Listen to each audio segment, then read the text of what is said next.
লা তুশরিক বিল্লাহ, খবরদার আল্লাহর সাথে শিরক করো না। ইন্নাশ শিরকা লাযুলমুন আযীম, শিরক হলো মহা জুলুম, অনেক বড় জুলুম। কারণ এই জুলুমটা দুনিয়ার কোন মানুষের উপর করা হয় না, জুলুমটা করা হয় কার উপর? যে আল্লাহ আপনার রিজিক দিয়েছে, জীবন দিয়েছে, সব দিয়েছে, আপনি আল্লাহর সাথে শিরক করে আল্লাহর উপর জুলুম করলেন, এটা মহা বড় জুলুম। চিল্লায় এখন ঠিক কিনা? এজন্য ছেলেকে সাবধান করে দিলেন। বাবা যারা এসেছেন, ছেলেরা প্রথমে শিরকের ব্যাপারে সাবধান করবেন।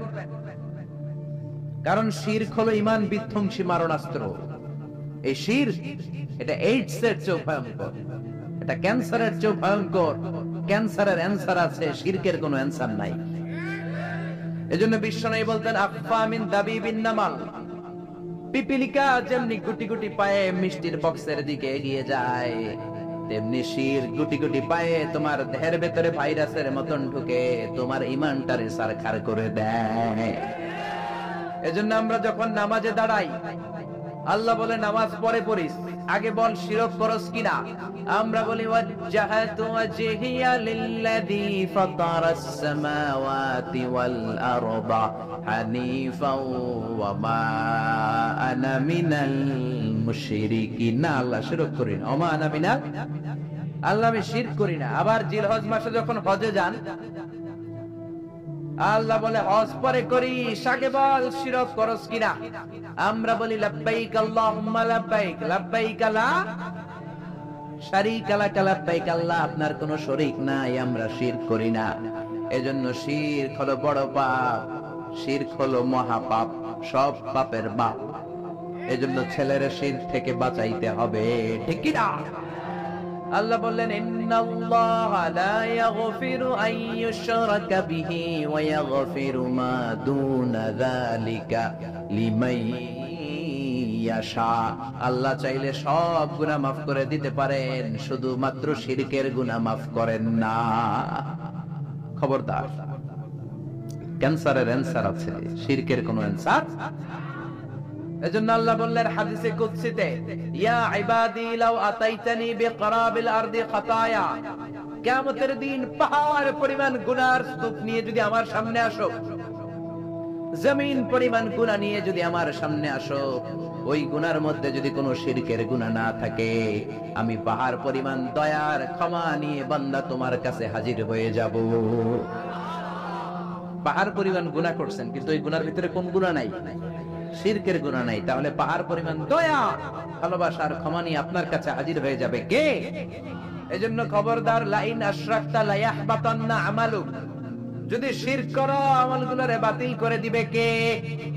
এজন্য সাইয়েদনা লোকমান ছেলেরে বললেন, লা তুশরিক বিল্লাহি ইন্নাশ শিরকা লাযুলমুন আযীম। ও আমার ছেলে, খবরদার শিরক করবা না। ছেলে মেয়েরা আজকে যায় বলতে পারবেন? কি বলবেন? ও বাবা শিরক করিস না, আদর করে বললেন। হ্যাঁ, ও আমার বাবা, আমার বাজান, আমার কলিজার টুকরা, তুই আমার সব। বাপরে বাপ, শিরক করিস না, শিরক বড় পাপ, সব পাপের বাপ, ঠিক কি না? সাবধান করে দেন। শিরক দুই ধরনের, শিরকে আকবার, আরেকটা হচ্ছে শিরকে আসগার। আলোচনাটা কঠিন লাগতেছে? সহজ করে কইতে আমায় কহজে, সহজ করে যায় না কওয়া সহজে। সহজ করে বলার চেষ্টা করতেছি, আপনারা একটু বোঝার চেষ্টা করতে হবে। শিরক দুই ধরনের, শিরকে আকবার, শিরকে আসগার। শিরকে আকবার যদি করেন, আপনি শেষ, আমও শেষ, সালাও শেষ, ঈমান শেষ, মুশরিক হয়ে যাবেন। নতুন করে কালিমা পড়তে হবে মুসলমান হওয়ার জন্য, ঠিক কি না? এই শিরকে আকবার তিন ধরনের। প্রথমটা হলো আশ-শিরকু ফির রুবুবিয়্যাহ, রবের ব্যাপারে কোনো ছাড় নাই। রব যদি আল্লাহর না মাইনা আরেকজনরে মানেন, মাইর আছে না নাই? এজন্য কবরের প্রথম প্রশ্ন কি? মার রাব্বুক, তোমার রব কে? আপনাকে বলতে হবে আল্লাহ আমার রব। দমে দমে তন মনে তারি অনুভব, পড়েন আল্লাহ আমার রব। এজন্য কবরের প্রথম প্রশ্ন রব, আমাদের রব কে? এ আল্লাহ ছাড়া যদি কাউকে আপনি রবের জায়গায় স্থান দেন, আপনি শিরক করে ফেললেন, ঠিক কিনা? আল্লাহর ক্ষমতার মতো যদি কাউরে মনে করেন, আল্লাহর মতো যদি কাউরে বানান, আল্লাহর আসনে যদি কাউরে বসান, সেটাই শিরক, ঠিক কিনা? দুই নাম্বার হলো শিরক ফিল উবুদিয়্যাহ, বোঝার চেষ্টা করেন। ইবাদতে শিরক, ইবাদত পাওয়ার একমাত্র হকদার কে? মসজিদে যে আমরা সিজদা দেই কারে? এখন আপনি যদি মসজিদেও সিজদা দেন, মাজারে যেও সিজদা দেন, মুমিন না মুশরিক? মুমিন না মুশরিক? মাজারে সিজদা দিবেন? কিন্তু অনেকে মাজারে সিজদা দেয় কি দেয় না? পত্র পত্রিকায়, ফেসবুকে, অনলাইনে ছবিগুলো আছে না নাই? পুরুষের চেয়ে মহিলারা বেশি যায়। গোলাপ শাহ মাজারে তো আপনি অল টাইম 24 আওয়ার্স গেলেই মহিলারা এমনি উল্টে বেড়ে থাকে, সেজদা, জন্মের সেজদা দেয়।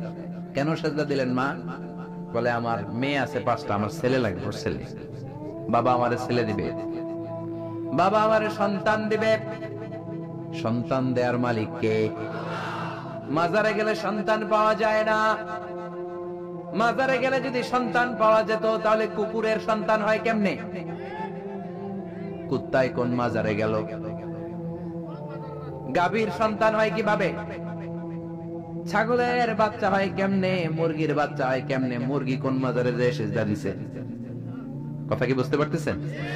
এজন্য আল্লাহ বললেন ইয়াহাবু লিমান ইয়াশাউ ইনাসা ওয়া ইয়াহাবু লিমান ইয়াশাউ যুকুর আও ইউযাওয়িজুহুম যুকরানা ওয়া ইনাসা ওয়া ইয়াজআলু মান ইয়াশাউ আকীমা ইন্নাহু আলীমুন কাদির। তিনি যারে চান তারে ছেলে দেন, তিনি কে?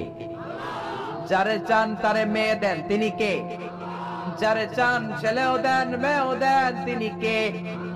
আবার যারে চান তারে ছেলেও দেন না, মেয়েও দেন না, তিনি কে? এই জন্য ছেলে মেয়ে চাইবেন কার কাছে? 3 নম্বরে আশিরক ফিল আসমাই ওয়াস সিফাত।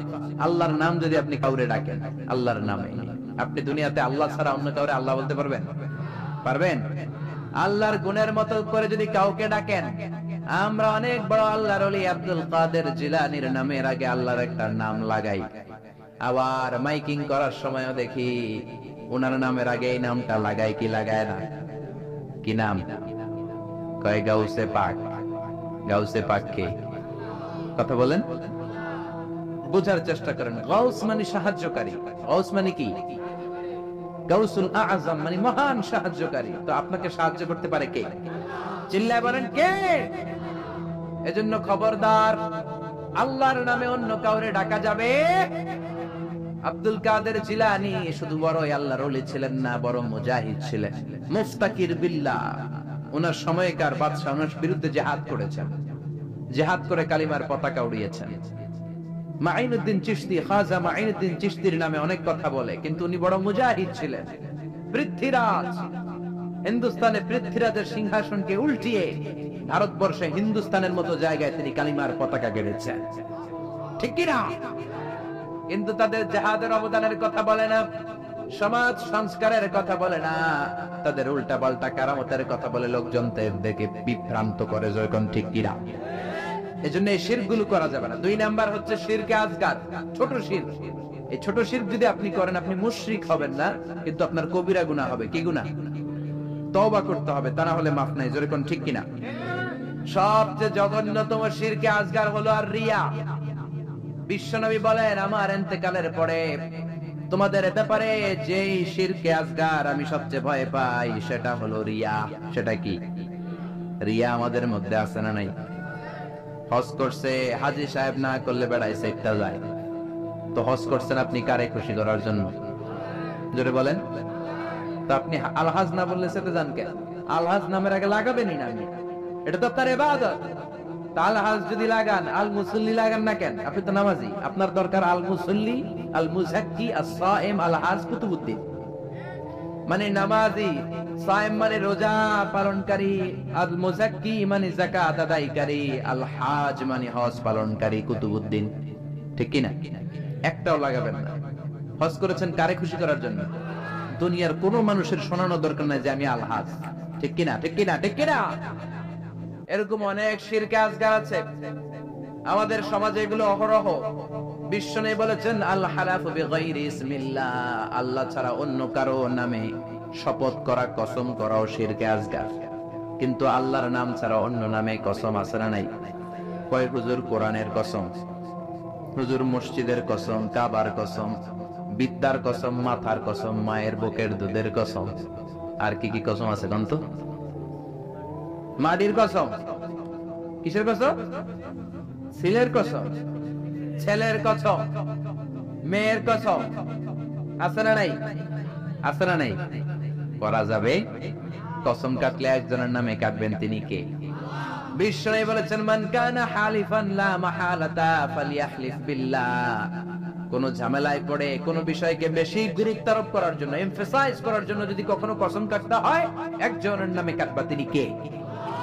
আল্লাহর নামে কসম হবে, আল্লাহ ছাড়া কারো নামে কসম হবে? এরপর বিশ্বনবী বললেন, লা তিয়ারাতা ফিল ইসলাম। ইসলামে তিয়ারা বলতে কিছু নাই, সুলক্ষণ, কুলক্ষণ, অপয়া, কুফা বলতে কিছু নাই। কিন্তু আমরা কথায় কথায় বলি তুই কুফা, ঠিক কিনা? খেলার সময় তুই ঢুকলে মাশরাফি আউট হয়ে যায়, তুই ঢুকলে আমার দলের লোকেরা আউট হয়, বলি না? ভুয়া কথা। ও ঢুকলেও আউট হবে, না ঢুকলেও আউট হবে, ঠিক কিনা? নতুন বউ আসছে বাড়িতে, বৌমারে শাশুড়ি বলে, মা একটু চা বানায় খাও। নতুন বৌমা, নতুন বাড়ি, নতুন জায়গা, বুঝে নাই চা বানাতে যে প্রেস্টিজ ভেঙে ফেলছে। এখন তো বউটা তো ভালো না, এটা তো অপয়া, এটা তো কুলক্ষণে, এটা অমঙ্গলে, বলে না? বলে না? এজন্য খবরদার, এগুলো বলা যাবে। মুসলমান বিশ্বাস করে ওয়াল কদর, তাকদীরের উপর, খাইরিহি ওয়া শাররিহি মিনাল্লাহ।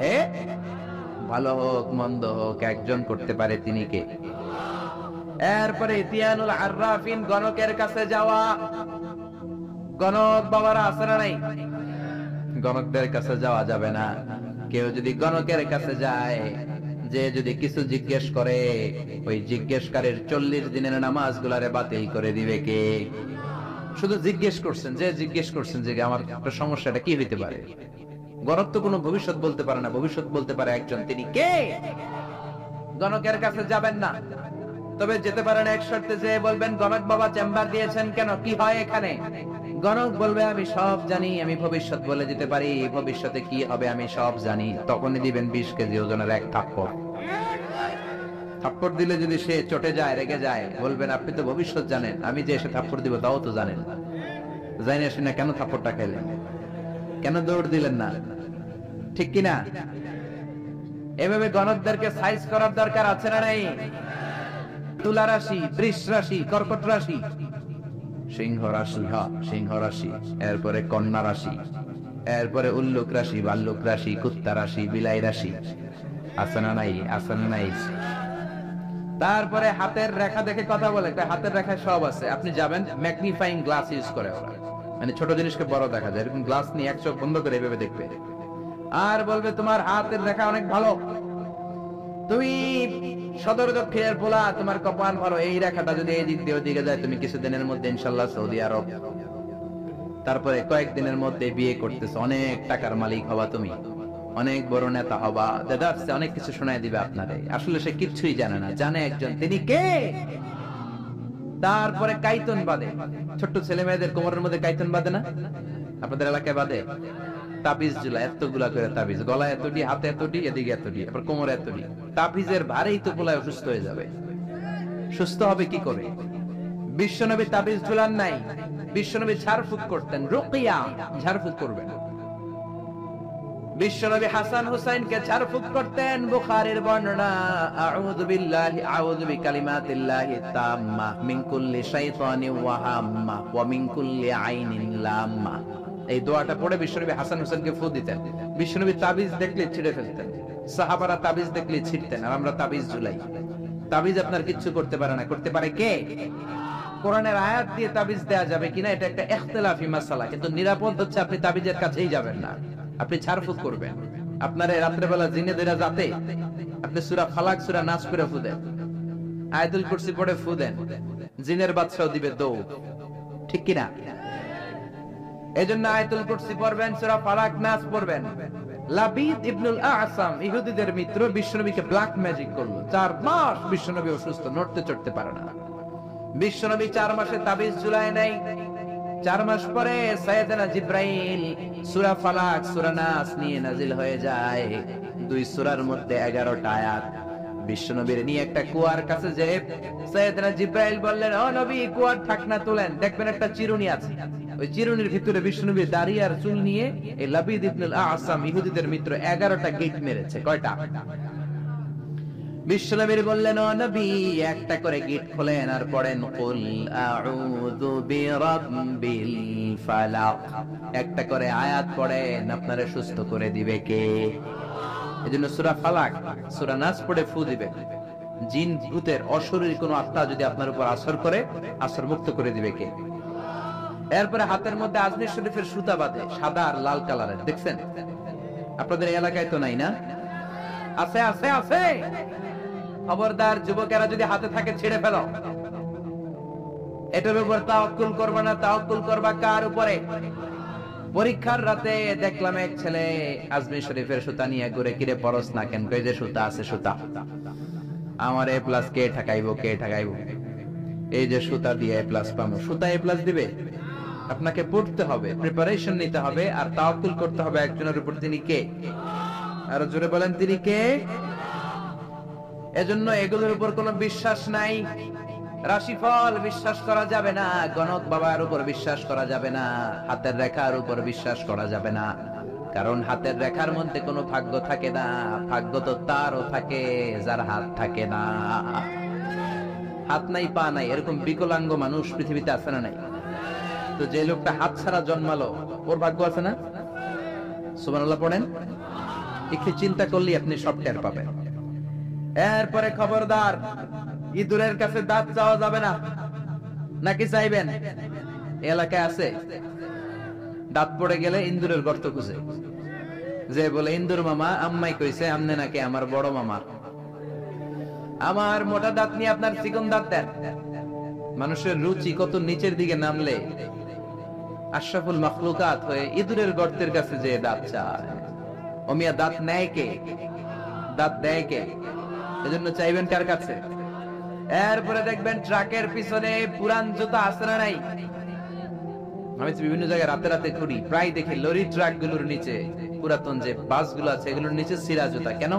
বাসালার বলে, হুজুর বদ নজর থেকে বাঁচার জন্য। হুজুর মুখ লাগে, মুখ লাগে। তো কি হয়েছে? তাই পুরান জুতা ঝুলাইলাম, যেটা মুখ লাগাইছে ওর গালে যায় আমার ছিঁড়া জুতা যায় পড়ছে।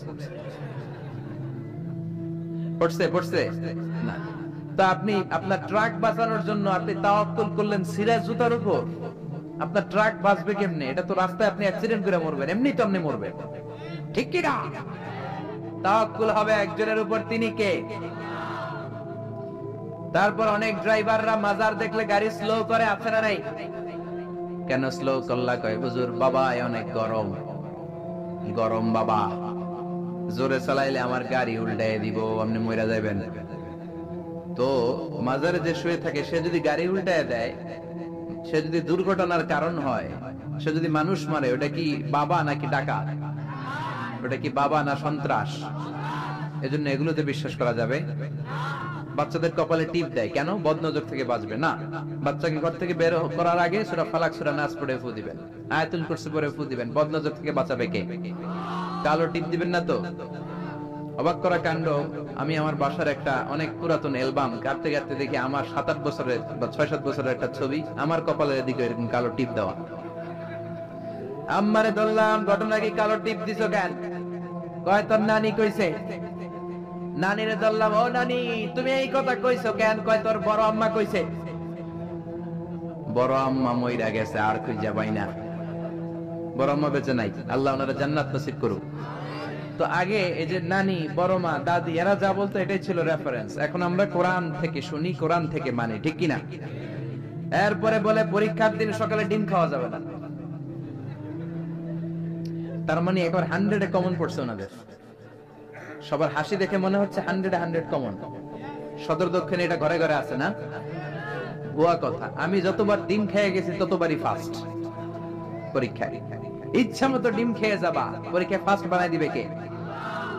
এরপরে বলে, খবরদার জট কলা খাবি না।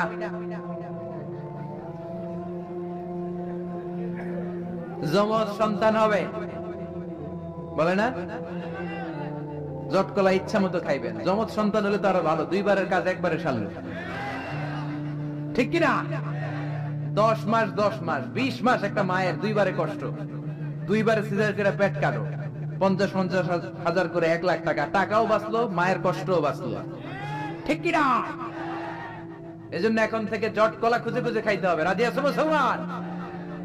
এরপরে কয় হাত চুলকালে টাকা আসে, বলে কি বলে না? আবার বলে তোর মাথার মধ্যে 2 গিট, তোর বিয়া হইব 2টা, বলে বলে। এজন্য সাইয়েদনা লোকমান ছেলের সাবধান করে দিলেন, লা তুশরিক বিল্লাহি ইন্নাশ শিরকা লাযুলমুন আযীম। খবরদার আমার কলিজার টুকরা বাজান, শিরক করো না। এই যেগুলো বললাম এগুলো কইরো না বাবা, এগুলো করা যাবে না। মুসলমান এগুলোতে বিশ্বাস করে না, এগুলোর উপর তাওয়াক্কুল করে না। মুসলমান তাওয়াক্কুল করে একজনের উপর, তিনি কে?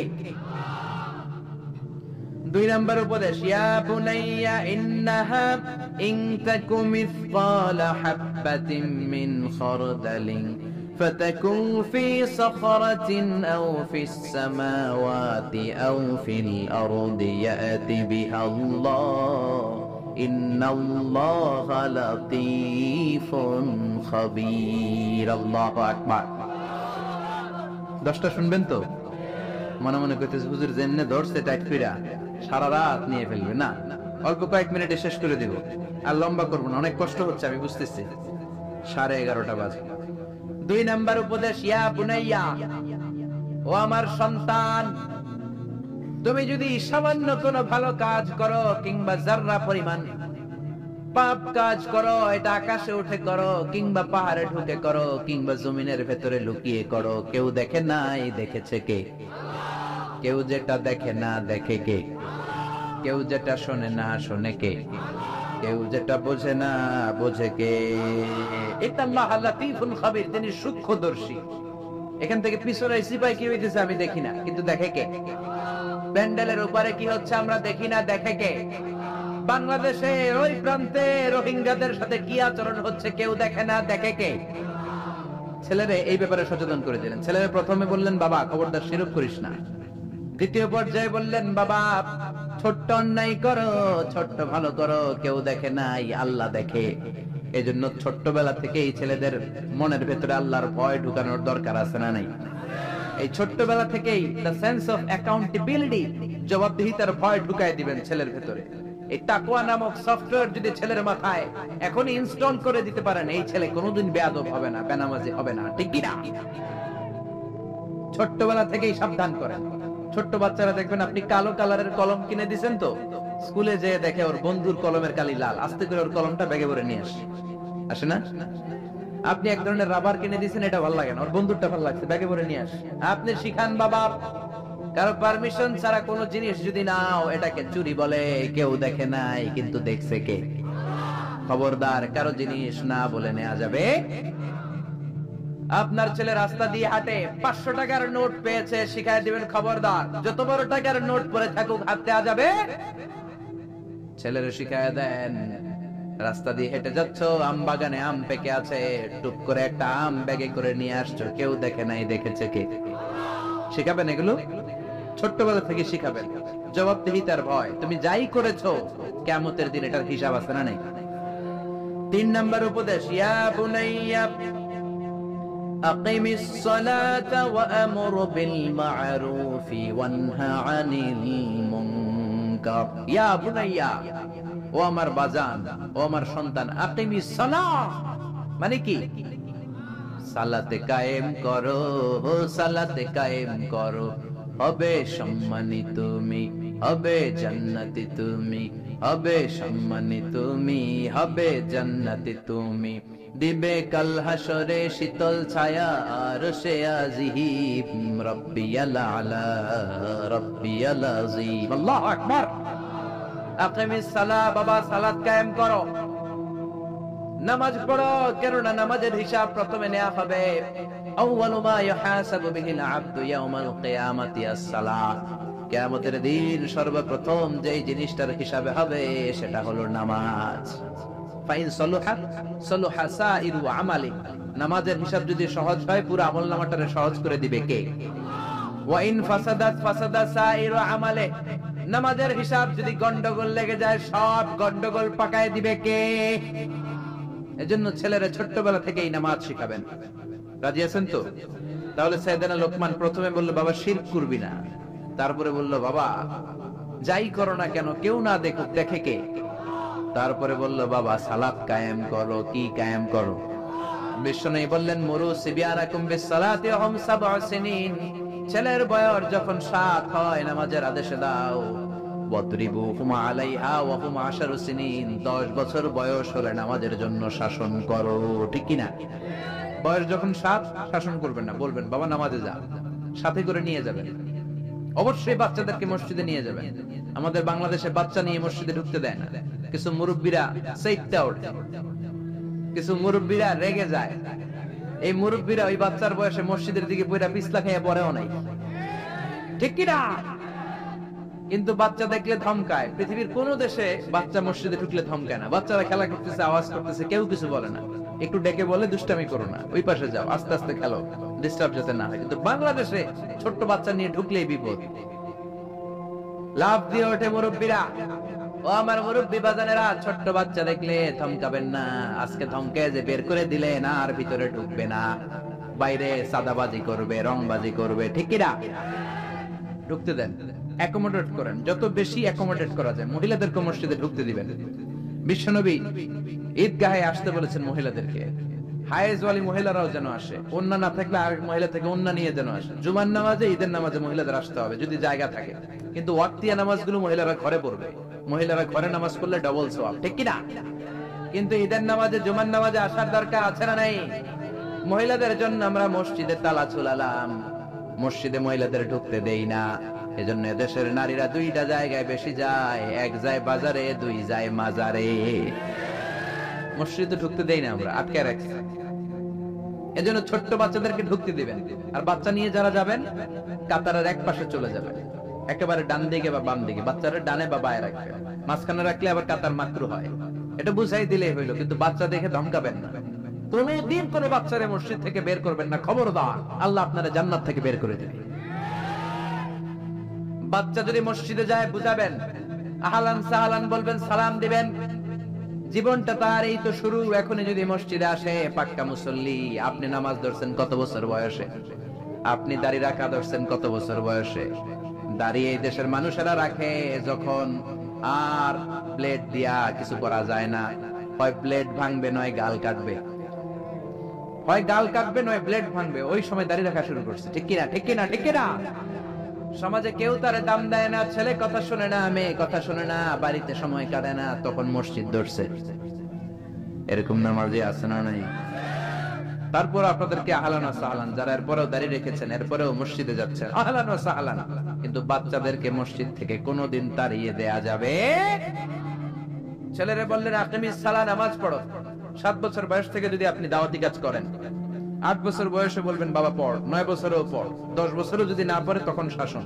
7 বছর থেকে বলা শুরু করলে 10 বছরের আগেই ছেলে পাক্কা নামাজি। ঠিক কি না? অনেকে বলে হুজুর সকালবেলা আমার ছেলে ঘুমায়, আমি কি করুম? আমার অনেক আদরের পোলা সকালে ঘুমায়। আমার পোলাটা সকালবেলা ভূমিকম্প হইলে কি করবেন? দৌড়। আপনি একাই দৌড় না, পোলা লইয়া দৌড়। তা আদরের পোলা না, একটু ঘুমায়। সকালবেলায় আগুন লাগলে কি করবেন? আগুন লাগলে কি করবেন? আদরের পোলা আর একটু ঘুমাক নাকি? দুনিয়ার আগুন থেকে বাঁচানোর জন্য ছেলেরা যদি টানা হেচড়া করে ঘর থেকে বের করে বাঁচাতে পারেন, জাহান্নামের আগুন থেকে বাঁচানোর দায়িত্বটা বাবা হিসেবে আপনার আছে না নাই? এজন্য সাইয়েদনা লোকমান 3 নম্বরে বললেন আকিমিস সালাত, নামাজ কায়েম করো। 4 নম্বর উপদেশ, ওয়া আমুর বিল মা'রুফি ওয়ানহা আনিল মুনকার, ভালো কাজের আদেশ দাও, মন্দ কাজ থেকে নিষেধ করো। ঠিক কি না? ছেলেরা বুঝালেন, বাবা তুই একা নামাজ পড়লে হবে না রে বাবা, তোর ফ্রেন্ডস রাখতে বলেছেন। আশুরার সময় 2টা রোজা রাখতে বলেছেন। বিশ্বনবী রেখেছিলেন একটা রেখেছিলেন, আর বলেছিলেন আমি যদি আগামী বছর বাঁচি লা আসুমান্না তাসা, 10 তারিখে তো এবার রাখলাম, 10ই মুহররম, আগামী বছর বেঁচে থাকলে 9ই মুহররম রাখবো। কিন্তু এর পরের বছর বিশ্বনবীকে তুলে নিল কে? বিশ্বনবী রাখতে পারে নাই, কিন্তু বিশ্বনবীর চেতনা ছিল রাখার। ঠিক কিনা? বিশ্বনবী এমন নবী যার চেতনাটাও সুন্নাত। আমরা সুন্নাহ বলতে বিশ্বনবীর কথাগুলোকে বুঝি না। বিশ্বনবীর কথাগুলা সুন্নাহ, বিশ্বনবীর আদেশগুলা সুন্নাহ, বিশ্বনবীর নিষেধগুলা সুন্নাত। হাত্তাল হারাকাত ওয়াস সাকানাত, তিনি যে নড়তেন এটাও সুন্নাত। তিনি না নড়ে চুপ হয়ে যে বসে থাকতেন এটাও সুন্নাত। বিশ্বনবী যে ঘুমাতেন ওইটাও সুন্নাত। আল্লাহু আকবার। এজন্য বিশ্বনবীর সুন্নাহর উপর বেশি বেশি আমল করতে হবে। রাজি আছেন? সুন্নাহ আমল করলে বেদাত বিদুরিত হবে। আল্লাহ সহিহ সমঝ দান করুন। আমাকে রেখেছেন প্রধান মুফাসসির, বিশেষ ওয়াইজ কথা বলেছেন হযরত মাওলানা মুহাম্মদ ইলিয়াস ইসলাহি সাহেব। আপনি না? চমৎকার কথা বলেছেন। আপনি সফিউল্লাহ, আদামুস সফিউল্লাহ। এক এক নবীর এক এক টাইটেল দিয়েছে কে? আরো জোরে বলেন। মুসা আলাইহিস সালাম হচ্ছে কালিমুল্লাহ, ইব্রাহিম আলাইহিস সালাম খলিলুল্লাহ, আর বিশ্বনবী হাবিবুল্লাহ। খলিল বন্ধু, হাবিব বন্ধু। খলিল হচ্ছে এমন বন্ধু যে বন্ধু আল্লাহরে খুশি করার জন্য কাজ করে, আর হাবিব এমন বন্ধু যে বন্ধুরে খুশি করার জন্য স্বয়ং আল্লাহ কাজ করে। বিশ্বনবী ছিলেন হাবিবুল্লাহ। ইলিয়াস ইসলাহি সাহেব, সফিউল্লাহ মজুমদার সালেহী সাহেব, যারা এই কথা বলেছেন, যা বলেছেন আমরা যেন আমল করতে পারি, আল্লাহ তৌফিক দান করুন। সভাপতিত্ব করছেন জনাব মোহাম্মদ আব্দুর রহিম, চেয়ারম্যান নয়নন বুলিন উত্তর ইউনিয়ন পরিষদের সভাপতি অত্র মাদ্রাসা, যিনি আলোচনা রাখলেন। মাশাআল্লাহ, সভাপতি উপস্থিত। আপনারা যারাই এসেছেন, অনেক রাত পর্যন্ত বসে আছেন, সবাইকে শুকরিয়া জানাই। ইন্তেজামিয়া কমিটিকে শুকরিয়া জানাই, প্রশাসনের ভাইদেরকে শুকরিয়া জানাই, যারা চমৎকার পরিবেশে এখানে কথা বলবার সুযোগ করে দিয়েছেন।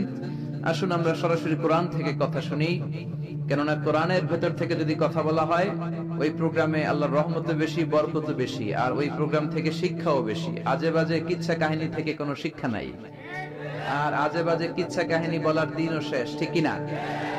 মানুষ এখন অনেক সচেতন, যাচাই বাছাই করে কথা শুনে।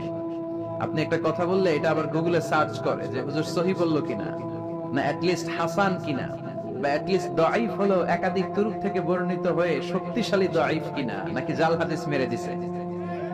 এই যাচাই বাছাইয়ের দরকার আছে না নাই? যাচাই বাছাই করতে হবে। আল্লাহ আমাদেরকে সহিহ সমঝ দান করুন। তো আসুন আমরা দেরি না করে সরাসরি কোরআন থেকে কথা শুনি। শুরুতে আমরা আল্লাহ তাআলার দরবারে শুকরিয়া জানাই যে আল্লাহ তাআলা আমাদেরকে এরকম চমৎকার পরিবেশে আসার তৌফিক দিলেন। আল্লাহকে একটা থ্যাঙ্কস দিয়ে আমরা সবাই আওয়াজ করে পড়ছি আলহামদুলিল্লাহ। সবাই পড়েন রব্বানা লাকাল হামদ হামদান কাসীরান তাইয়িবান মুবারাকান ফীহি ইয়া রাব্বি লাকাল হামদু কামা ইয়ানবাগি লিজালালি ওয়াজহিকা ওয়া আযীমি সুলতানিকা লাকাল হামদু বিল ঈমান লাকাল হামদু বিল ইসলাম লাকাল হামদু বিল কুরআন। প্রশংসা করলাম কার? জিকির করলাম কার? আল্লাহর নাম জপতে কেমন লাগে? সবার ভালো লাগে? আসেন সে আল্লাহর নামের বরত্ব ঘোষণা করে আমরা তাকবীর পড়ি। আমি পড়ব লিল্লাহি তাকবীর, আপনারা পড়বেন আল্লাহু আকবার। এই স্বতঃস্ফূর্ত তাকবীরায়ন, তাকবীরের পরপরই আমরা কোরআন থেকে কথা শুনবো।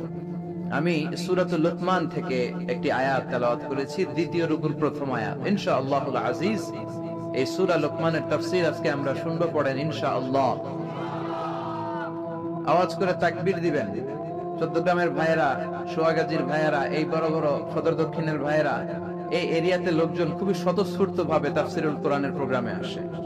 তাদের স্লোগানের আওয়াজ, তাদের তাকবীরের আওয়াজের মধ্যে একটা ঈমানি জজবা পাওয়া যায়। তো ইনশাআল্লাহ আমরা এখন 3টা তাকবীর দেব, তারপরে সরাসরি কথা শুনবো। আমি পড়বো লিল্লাহি তাকবীর, আপনারা পড়বেন আল্লাহু আকবার। সবাই তাকবীর দেওয়ার জন্য প্রস্তুত তো? দেন তাকবীর দেন। লিল্লাহি তাকবীর, লিল্লাহি তাকবীর, লিল্লাহি তাকবীর। আল্লাহ আমাদের তাকবীরগুলোকে তুমি কবুল করো, নাজাতের ওসিলা করো, মিজানের পাল্লায় উহুদ পাহাড়ের সমান ভারী করো। সূরাতুল লুকমান 21 পারার একটি সূরা, এটি মাক্কি সূরা। এই সূরা আয়াত রয়েছে 34টি। এটি কোরআনের 31তম সূরা। এই সূরায় রুকু আছে 4টি। কয়টি? আমরা আজকে শুনবো দ্বিতীয় রুকু থেকে। কোন রুকু থেকে? পবিত্র আল কোরআন আল কারীমে ব্যক্তির নামে মোট 8 সূরা। কয় সূরা? 6 সূরা 6 জন নবীর নামে, আর 2 সূরা 2 জন ওয়ালির নামে। আমাদের দেশে তো ওলি আল্লাহর অভাব নাই, এদের কারামতের অভাব নাই। কারামাতুল আউলিয়াই হক, ওলিদের কারামত সত্য, এটা আমাদের বিশ্বাস করতে হবে। কিন্তু ব্যাঙের ছাতার মতো যেভাবে ওলিয়া উলিয়া গড়ে উঠেছে, এটাও ভালো লক্ষণ নয়। হাক্কানি আউলিয়া একরাম যারা, তাদেরকে আমরা শ্রদ্ধা জানাই, কিন্তু ইসলামকে পুঁজি করে যারা ব্যবসা করেছে, তাদের সাথে ইসলামের কোনো সম্পর্ক। এরা কারামত দেখায়, বলে যে আমার পীর ফু দিলে পানিতে আগুন ধরে যায়, এই হয়ে যায়, সেই হয়ে যায়। যারা এরকম বলে, তাদেরকে আপনাদের ভাঙ্গা রাস্তাগুলো আছে না, ওইখানে নিয়ে যাবেন, বলবেন আমাদের রাস্তাঘাটের বড় সমস্যা, তোমার পীর এত বড় আল্লাহর ওলি, বলো এমন একটা ফু দিবে যাতে আমাদের ব্রিজ হয়ে যায়, যাতে আমাদের ভাঙ্গা রাস্তা সোজা হয়ে যায়। ঠিক কিনা? যেহেতু ওনাদের এত কারামত, কাজে লাগানোর দরকার আছে না নাই? তো ওয়ালিদের নামে আল্লাহ সূরা দিলেন 2টা, আর নবীদের নামে 6টা, মোট ব্যক্তির নামে 8টা। ঠিক কিনা? 6টা দিয়েছেন 6 নবীর নামে। সূরা ইউনূস, সূরা ইউসুফ, সূরা হুদ, সূরা নূহ, সূরা মুহাম্মদ, সূরা ইব্রাহিম। এই 6 জন নবীর নামে 6 সূরা, আর 2 জন ওয়ালির নামে 2 সূরা। এর মধ্যে একটা হচ্ছে মহিলা ওয়ালি, আরেকজন হচ্ছে পুরুষ ওয়ালি। মহিলা ওয়ালিয়া হচ্ছে উম্মু ঈসা, ঈসা আলাইহিস সালামের মা মারইয়াম। মারইয়াম নামে সূরা কোরআনে আছে না নাই? কাফ হা ইয়া আইন সাদ দিয়ে আল্লাহ শুরু করলেন। আরেকটা হলো পুরুষ ওয়ালি, তিনি হচ্ছেন লোকমান আল হাকিম। যেই লোকমান, সূরা লোকমানের কথা আজকে আমরা শুনবো, পড়েন ইনশাআল্লাহ। সাইয়েদনা লোকমান, উনি ওনার ছেলেকে কিছু চমৎকার মহামূল্যবান কিছু উপদেশ দিয়েছিলেন। আল্লাহ তাআলার এই উপদেশ বাণীগুলো এত ভালো লেগেছে, আল্লাহ সরাসরি এই উপদেশ বাণীগুলো কোরআনের ভেতরে তুলে ধরেছে। এজন্য বাবা ছেলেকে উপদেশ দিবেন, রাজি আছেন তো? স্বামী স্ত্রীকে উপদেশ দিবেন, নসিহত করবেন। আল্লাহ কোরআনে বলেছে ফাইযুহুন্না, তোমরা তাদেরকে ওয়াজ করো, নসিহত করো। আপনার ছেলে ছোট, তারপরেও তাকে নসিহত করেন। ইসলাম বলে তোমার ছেলে এইমাত্র জন্ম নিল, তার উপর কোনো হুকুম আহকাম এখনো চালু হয় নাই, তার আমলনামা শুরু হয় নাই, তারপরেও তার কানের কাছে এসে আজান দিয়ে তার সামনে ইসলামটা পৌঁছে দাও। ঠিক কিনা? তারপরে আপনার ছেলের বয়স হলো 7 দিন, ইসলাম বলে ছেলের চমৎকার একটা নাম রেখে দাও, তারপর ছেলের আকিকা দিয়ে দাও। ঠিক কিনা? ছেলেদের সুন্দর নাম রাখতে রাজি আছেন তো? লোকমান নামটা কেমন লাগে? ভালো লাগে? এরকম সুন্দর সুন্দর নাম রাখলে ছেলেগুলো ভদ্র হবে। আহাব্বুল আসমা ইলাল্লাহি আব্দুল্লাহ, আব্দুর রহমান। আল্লাহর কাছে সবচাইতে প্রিয়তম নাম হচ্ছে আব্দুল্লাহ আর আব্দুর রহমান। এই নাম দুটো রাখবেন। নবীদের নাম রাখবেন, সাহাবাদের নাম রাখবেন, কোরআন থেকে চুজ করে করে সুন্দর অর্থবোধক নাম রাখবেন। ইমাম সাহেব, খতিব সাহেবদের কাছে জিজ্ঞেস করে করে ভালো ভালো নাম রাখবেন। ছেলেগুলোরও ভালো করে দিবে কে? উল্টা পাল্টা নাম রাখলে ওইটার একটা প্রভাব আছে না নাই? লিকুল্লি ইসমিন আসার, প্রত্যেকটা নামের একটা ইনফ্লুয়েন্স আছে, প্রত্যেকটা নামের একটা ইম্প্যাক্ট আছে। আপনি ভালো নাম রাখবেন, ওই ভালো নামের প্রভাব আপনার ছেলের জীবনেও আছে না নাই? এক চাচা এসেছে ঢাকাতে, গ্রাম থেকে ভাতিজার বাড়িতে বেড়াতে। অনেকদিন পর গ্রামের শাকসবজি নিয়ে এসেছে। তো ভাতিজা চাচাকে আপ্যায়ন করাচ্ছে, মেহমানদারি করাচ্ছে। চাচা বলে, ভাতিজা তুমি থাকো শহরে, আমি থাকি গ্রামে, অনেকদিন ধরে তোমার সাথে দেখা হয় না। শুনেছি তোমার একটা ছেলে আছে, একটা মেয়ে আছে, ওদের সাথে তো দেখা হয়নি কোনোদিন, ডাকো না ওদেরকে। তো ভাতিজা ঘর থেকে ডাক দিয়েছে, ব্রাশ ফায়া। ব্রাশ ফায়ার শব্দ শুনে চাচা খানা তুইয়া দিছে দৌড়। চাচাও দৌড়ায়, ভাতিজাও পেছন থেকে চাচারে ধরার জন্য দৌড়ায়। চাচা বলে, ভাতিজা আমার বয়স 80 হয়েছে, তুমি আমার ব্রাশ ফায়ার করো না। ভাতিজা বলে, চাচা এটা ওই ব্রাশ ফায়ার না, আমার ছেলের নাম ব্রাশ আর মেয়ের নাম ফায়ার। এরকম বিদঘুটে অদ্ভুত নাম সমাজে আছে না নাই? এই নাম যদি রাখেন তাহলে ব্রাশ ফায়ারই হবে।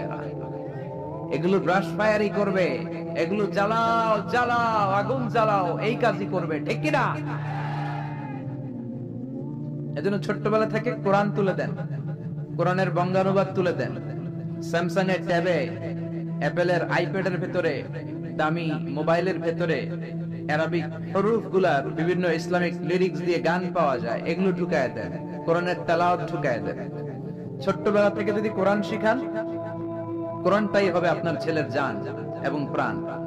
আর যদি গান বাজনা শিখান, গান বাজনা হবে জান আর প্রাণ। আমার বাবার মুখে প্রথম যেদিন শুনেছিলাম গান, সেদিন থেকে গানি জীবন, গানি আমার প্রাণ। আমার মায়ের আদেশ বাবার মতো গাইতে হবে গান, সেদিন থেকে গানি জীবন, গানি আমার প্রাণ। তো গান জান প্রাণ তো হবেই, কারণ আপনি শিখাইছেন গান, ঠিক কিনা?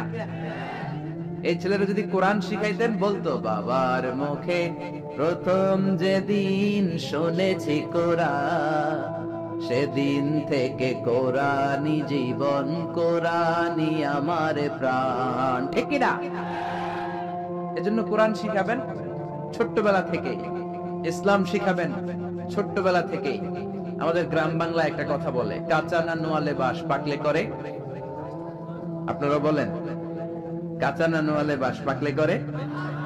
পাকলে করে টাস টাস বা ঠাস ঠাস, যেটাই বলেন।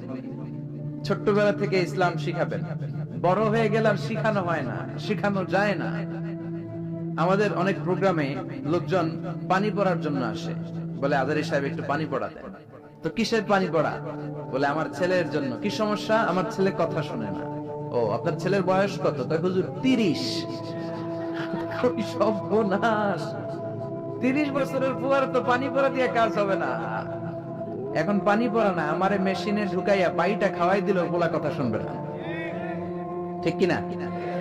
এজন্য কাঁচা না নোয়ালে বাস পাকলে করে।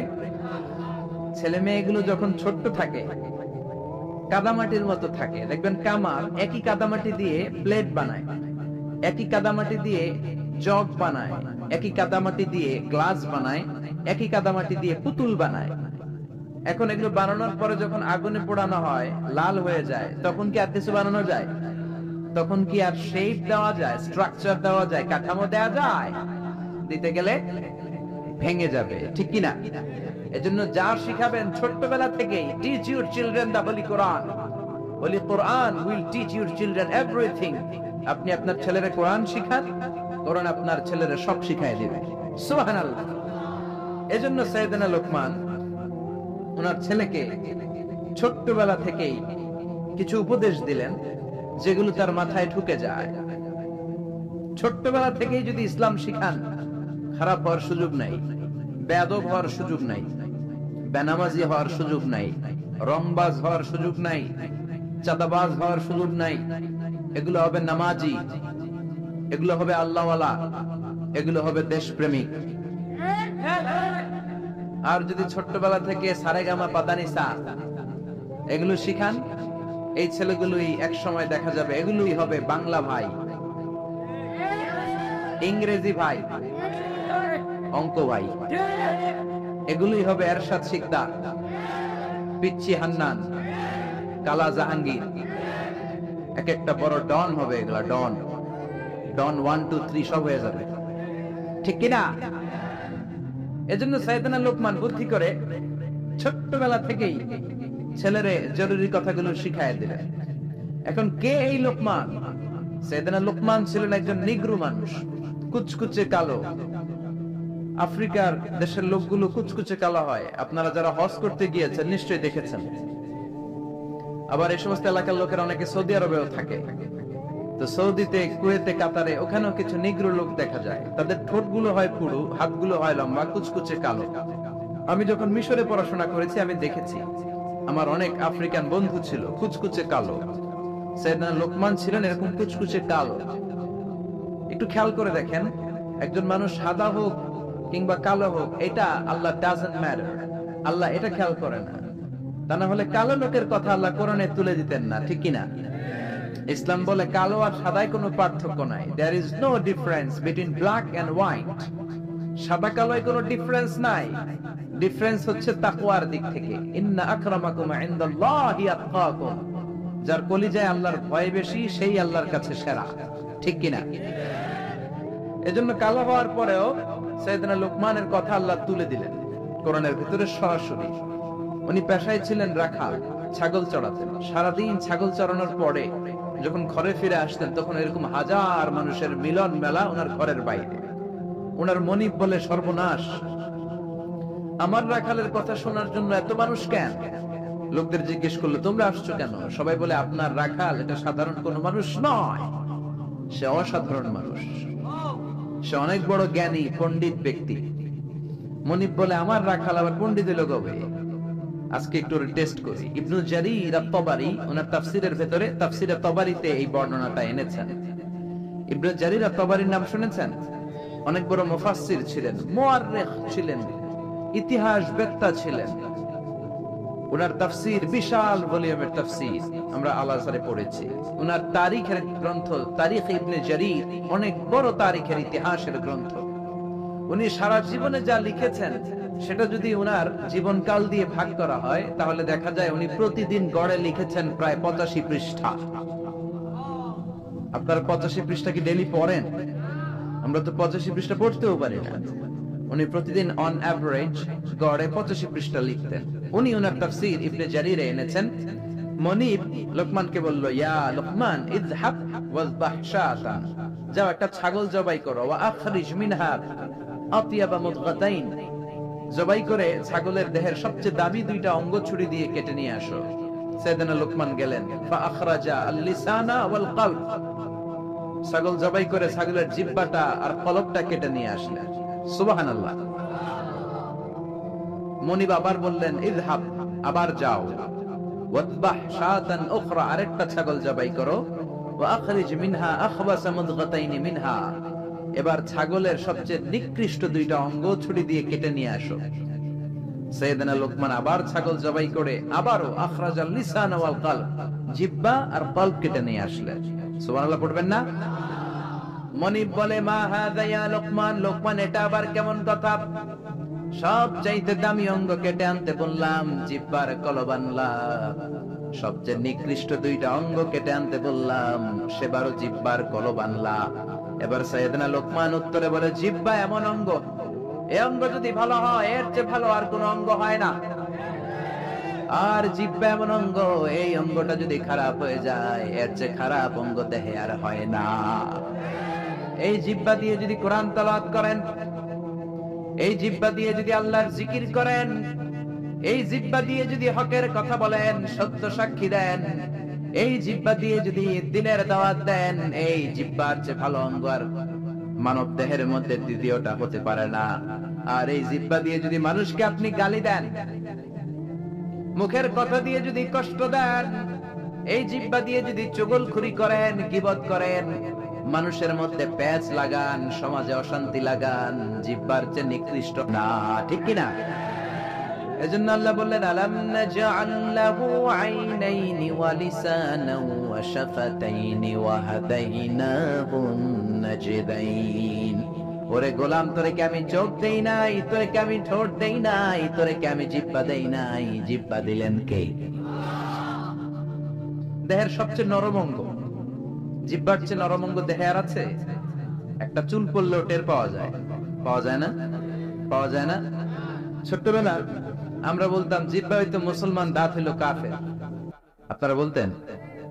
কারণ দাঁতের ভেতরে যদি কুরবানির গোশত খাইতে খাইতে আটকায়, জিহ্বা দিয়ে ঠেলে ঠেলে বের করা যায়, ঠিক কিনা? যে জিহ্বা দাঁতের উপকার করলো সেই দাঁত প্রায় জিহ্বাকে কামড় দেয়, ঠিক কিনা? এজন্য আমরা ছোট্টবেলা বলতাম জিহ্বা হচ্ছে মুসলমান, দাঁত হলো কাফের। আবার ছোট্টবেলা ছেলে মেয়েরা বলতো কালো পিঁপড়া গুলো হচ্ছে মুসলমান, লালগুলো কাফের, ওই যে কামড়াইতো, এই কারণে। তো জিহ্বাটা এত নরম অঙ্গ, নরম নরম টিস্যু দিয়ে আল্লাহ জিহ্বাকে তৈরি করেছেন। আমাদের জিহ্বার পার স্কয়ার সেন্টিমিটারে টেস্ট বাড রয়েছে 184টা। সেই হিসাবে এই ছোট্ট জিহ্বা দিয়ে আপনি কয়েক হাজারেরও বেশি ধরনের খাদ্যের স্বাদ আস্বাদন করতে পারেন। আল্লাহু আকবার। আবার জিহ্বাটা এত নরম, আল্লাহ বললেন নরম জিহ্বা দিয়ে নরম কথা বলো, ফাকুলা লাহু কওলান লাইনান লাআল্লাহু ইয়াতাযাক্কারু আও ইয়াখশা। ও মুসা তোমার মেজাজ দিয়েছি গরম, কিন্তু জিহ্বা দিয়েছি নরম। ফেরাউনের কাছে যখন দিনের দাওয়াত নিয়ে যাবা, গরম মেজাজটা নিয়ে যেও না, নরম জিহ্বা দিয়ে নরম ভাষায় দাওয়াত দিবা, ঠিক কি না? নরম জিহ্বা দিয়ে নরম ভাষায় দাওয়াত দিলে হয়তো ফেরাউনের কলিজাটারেও হেদায়েতের দিকে ঝুঁকিয়ে দিতে পারে কে?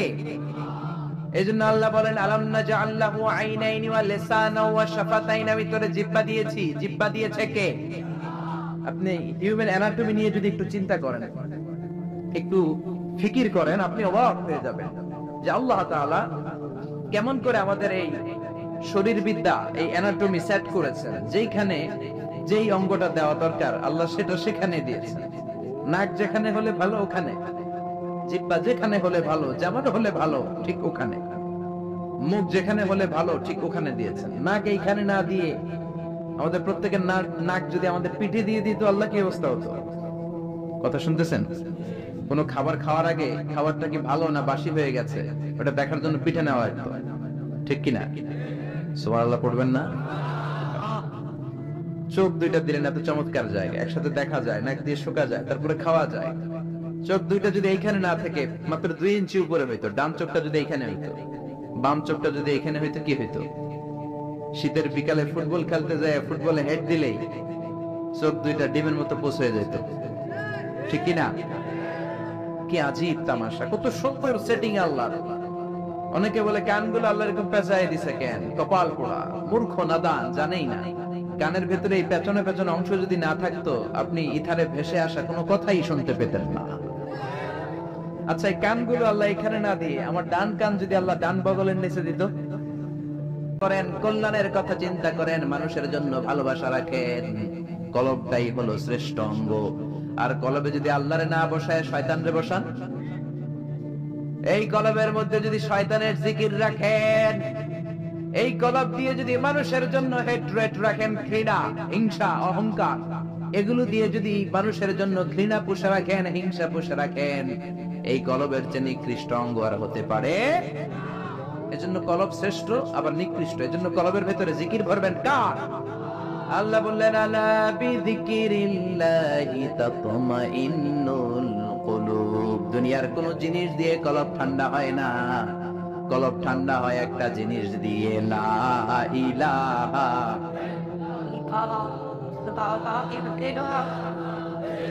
লা ইলাহা ইল্লাল্লাহু মুহাম্মাদুর রাসূলুল্লাহ সাল্লাল্লাহু। এজন্য কলবে জিকির থাকবে কার? নাকি কলবে আয়না বসাইবেন? অনেকে আয়না বসাই, কি বসায় না? বলে আয়না বসাইয়া দে মোর কলবের ভিতর বাবারে, বলে বলে। আপনারা বসাবেন না তো? জিকির করবেন কার? মনিব বলে, তাই তো আমার এই রাখাল তো যেন তেন কোনো রাখাল নয়, এটা তো অনেক মহাজ্ঞানী রাখাল। মনিব বলে, যা রে লোকমান যা, আর আমার রাখালগিরি করার কোন দরকার তোর নাই, আজকে থেকে তোরে আমি আজাদ করে দিলাম। তোর হিকমতপূর্ণ কথাগুলো সমাজে ছড়িয়ে দে। সেই লোকমানের কথা আমরা শুনবো, পড়েন ইনশাআল্লাহ। আল্লাহ বললেন, ওয়ালাকাদ আতাইনা লুকমানাল হিকমাতা আনিশকুর লিল্লাহ ওয়া মান ইয়াশকুর ফাইন্নামা ইয়াশকুরু লিনাফসিহি ওয়া মান কাফারা ফাইন্নাল্লাহা গানিয়্যুন হামিদ। আল্লাহু আকবার। আমি লোকমানকে হিকমত দিয়েছি। কার কথা? হিকমত শব্দটার সাথে আপনাদের পরিচয় আছে? বলে না যে হুজুর একটু হিকমত নিয়ে কইেন, হুজুর অনেক ঝামেলায় আছে। নোয়াখালীতে মাহফিল কয়, হুজুর খালি হিকমত, হুজুর একটু হিকমত দিয়ে বলে। আর কত হিকমত করু, হুজুর একটু হিকমত করেন, হুজুর হুজুর একটু হিকমতের সাথে বইলেন। আপনার বলার দরকার নাই, হুজুর হিকমতের সাথেই বলবে। কারণ আল্লাহ দাঈল, আল্লাহকে বলেছে কথা যখন বলবা হিকমতের সাথে দাওয়াত দিবা। উদউ ইলা সাবিলি রাব্বিকা বিল হিকমাতি ওয়াল মাউইযাতিল হাসানাতি ওয়াজাদিলহুম বিল্লাতী হিয়া আহসান। মানুষের কাছে যখন কোরআনের কথা পৌঁছে দিবা, হিকমতের সাথে দিবা, ঠিক কি না? হিকমত অনেক দামি জিনিস ভাই। হিকমত আল্লাহ সবাইরে দেয় না, আর যারে দেয় তার কপাল লাল করে দেয়, ঠিক কি না? ইউতিল হিকমাতা মান ইয়াশাউ ওয়া মান ইউতাল হিকমাতা ফাকাদ উতিয়া খায়রান কাসীরা। আল্লাহ যারে চায় হিকমত দেয়, আর আল্লাহ যারে হিকমত দেয় তারে কল্যাণ দেয়, ঠিক কি না? আবার হিকমতের আরেক অর্থ হলো সুন্নাহ। বিশ্বনবীর দায়িত্ব ছিল ইউআল্লিমুহুমুল কিতাব ওয়াল হিকমা, কিতাব শিখাবে, কোরআন শিখাবে, আর হিকমত শিখাবে। তার মানে বিশ্বনবীর সুন্নাত শিখাবে, ঠিক কি না? হিকমতের বাংলা হলো প্রজ্ঞা। হিকমতের বাংলা কি? ইংরেজিতে বলে উইজডম। খেয়াল রাখবেন, জ্ঞান আর প্রজ্ঞা এক জিনিস নয়। জ্ঞান হচ্ছে নলেজ, ইলম। জ্ঞান খাটানোর কলা কৌশল জানার নাম হচ্ছে হিকমা। নলেজকে কাজে লাগানোর যে মেকানিজম, কর্মকৌশল, জ্ঞান প্রয়োগের বাস্তব কর্মকৌশল জানার নাম হচ্ছে প্রজ্ঞা। যেরকম সুবহানাল্লাহ, কেমন করে কথা বলতে হয়, কোন জায়গায় কি বলতে হয়, কার সামনে কি বলতে হয়, কোন শব্দ চয়নে বলতে হয়, এটা জানার নাম হচ্ছে হিকমত। পড়েন আল্লাহু আকবার। আপনি জানেন নামাজ পড়লে সওয়াব হয়, নামাজ পড়া ফরজ, যারা নামাজ পড়বে তারা জান্নাতি। এই জানাটার নাম হলো ইলম বা জ্ঞান। কিন্তু কেমন করে রুকু করতে হয়, কেমন করে সিজদা করতে হয়, এটা জানার নাম হলো হিকমত। সুবহানাল্লাহ। আল্লাহ আমাদেরকে হিকমত দিয়ে ধন্য করুক, আমরা পড়ি আমিন। আল্লাহ বললেন ওয়ালাকাদ আতাইনা লুকমানাল হিকমাতা আনিশকুর লিল্লাহ।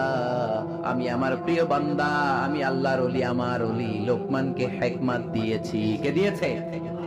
আর তারে বলেছি আনিশকুর লিল্লাহ, শুকরিয়া করবা একজনের, তিনি কে? ওয়া মান ইয়াশকুর ফাইন্নামা ইয়াশকুরু লিনাফসি। আর যে শুকরিয়া করে তার নিজের জন্যই করে। শুকরিয়া করলে আমাদের লাভ, না শুকরি করলে আমাদের লস। আল্লাহর কোনো লাভ লস আছে নাকি? জোরে বলেন, আছে? আল্লাহ বললেন শুকরিয়া করলে আমি বাড়িয়ে দেব, শুকরিয়া না করলে যা দিয়েছি সেটাও কেড়ে নেব। লাইন শাকারতুম লাযীদান্নাকুম ওয়া লাইন কাফারতুম ইন্না আযাবি লাশাদীদ। যদি শুকরিয়া করো নিয়ামত বাড়ায় দিবে কে? কুফরি করলে শাস্তি দিবে কে? কুফরি করলে আল্লাহর আযাব বড় কঠিন। ইন্না বাতশা রাব্বিকা লাশাদীদ। আল্লাহর পাকড়াও বড় কঠিন। আল্লাহ সব সময় ধরে না, কিন্তু যখন ধরে ধরে না। ধরলে আল্লাহ নমরুদরে যখন ধরলেন ছাড়েন নাই, ফেরাউনরে ধরলেন ছাড়েন নাই, আব্রাহারে ধরলেন ছাড়েন নাই। এখনো যদি কাউরে ধরে সারবে। এজন্য তওবা করার দরকার আছে না নাই? নামাজ পড়ার দরকার আছে না নাই? কোরআনের পক্ষে থাকার দরকার আছে না নাই? আল্লাহ বললেন আনিশকুরু লিল্লাহি ওয়া মান ইয়াশকুরু ফাইন্নামা ইয়াশকুরু লিনাফসি। যে শুকরিয়া করে নিজের জন্য করে, যে শুকরিয়া করে তার লাভ, আল্লাহর কোনো লাভ নাই। আল্লাহর কোনো লাভ আছে? লাভ লস কার? জোরে বলেন, লাভ লস কার? সহিহ মুসলিমের বর্ণনা, আল্লাহ বললেন ইয়া ইবাদি আন্না আউওয়ালাকুম ওয়া আখিরাকুম ওয়া ইনসাকুম ওয়া জিন্নাকুম কানু আলা আফজারি কলবি রাজুলিন ওয়াহিদ মা নাকাসা মিন মুলকি শাইআ।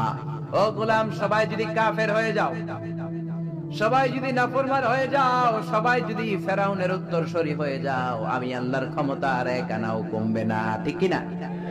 আর সব যদি জিকির করতে করতে আল্লাহর ওলি হয়ে যাও, পাক্কা ইমানদার হয়ে যাও, পাক্কা মুমিন হয়ে যাও, আমি আল্লাহর ক্ষমতা আর এক ইঞ্চিও বাড়বে না, ঠিক কি না? আল্লাহর ক্ষমতা বাড়েও না কমেও না।